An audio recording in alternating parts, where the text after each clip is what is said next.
कितना लोग रहते हैं? 6 जने हैं। 6 का किराएदार है, फिर पैसा का नाम बोला लोग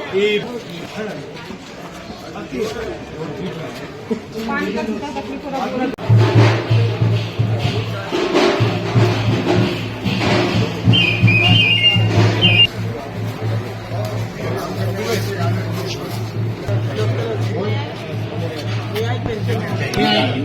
हिंदी वाले अभी आएंगे आप।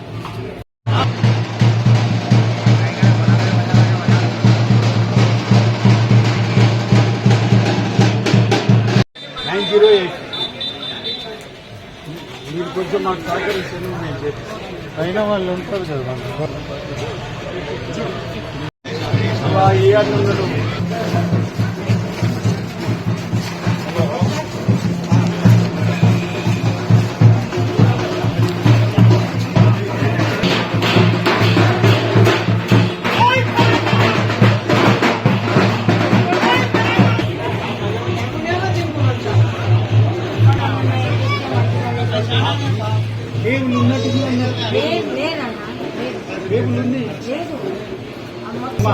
కానీ గోడకు స్తంభం కాడికి మనం పోయినాం ఒప్పుకుంటే ఏమైతే స్తంభం కాడికి మనం పోయినామంటే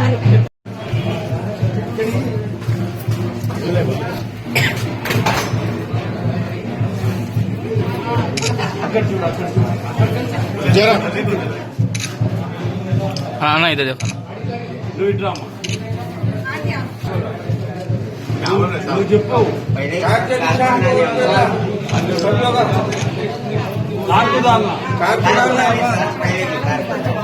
పట్టిలో నేను ఇంతకు మధ్యలో 2-3 సార్లు వాటర్ ప్రాబ్లమ్ హైదరాబాద్ మొత్తం ఇది ఒక 15-20 రోజులు ఇది ఉంటుంది. ఆ తర్వాత నేను ఇంప్రూవ్ చేస్తాను, ఇది వస్తాను.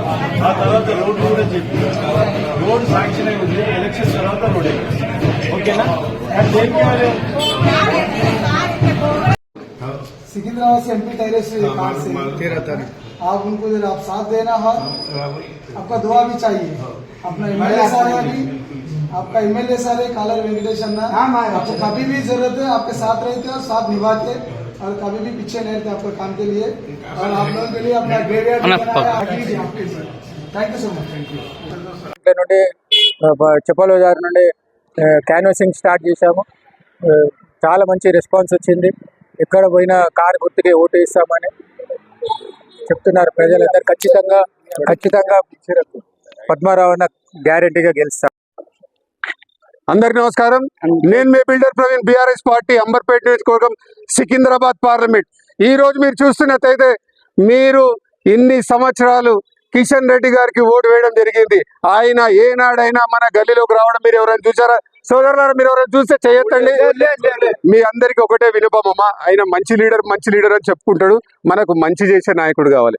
ఎట్లాగైతే మంచి చేసే నాయకుడు మా కాలేరు వెంకటేష్ గారు ప్రతి గల్లీలో సీసీ రోడ్లు కానివ్వండి, డ్రైనేజీలు కానివ్వండి, పేదలకు ఇక్కడున్న ఎవరైతే నివాసులు ఉన్నారో వాళ్ళందరికీ కూడా ఎల్లప్పుడూ అన్ని వేళలా అందుబాటులో ఉన్నారు. అటువంటి నాయకుడు ఈ రోజు ఒక మంచి నాయకుడిని మన సికింద్రాబాద్ పార్లమెంట్ అభ్యర్థిగా నియమించడం జరిగింది. అటువంటి నాయకుడికి మనం ఓటు వేసినట్టయితే పద్మారావు గారు మనలాంటి బస్తీల నుంచే ఒక ఎమ్మెల్యే అయినరు, స్పీకర్ అయినరు.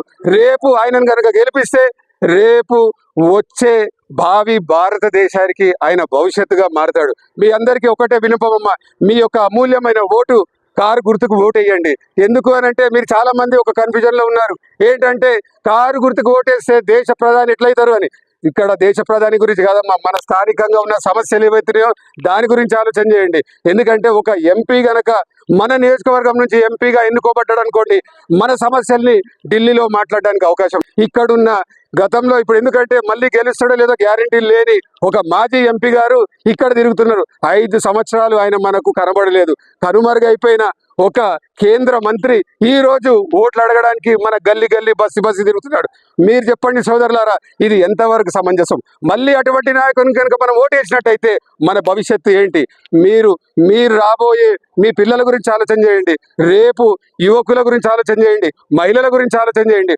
మనకు కేసీఆర్ గారు చేసిన అభివృద్ధి కార్యక్రమాలు పూర్తి భారతదేశంలోనే జరగలేదు.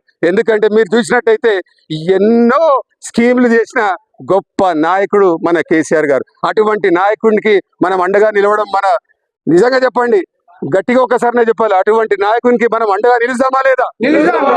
దయచేసి మీ యొక్క అమూల్యమైన ఓటు కారు గుర్తుకు ఓటు వేసి అత్యధిక మెజారిటీతో గెలిపించవలసిందిగా కోరుతున్నాం. జై తెలంగాణ.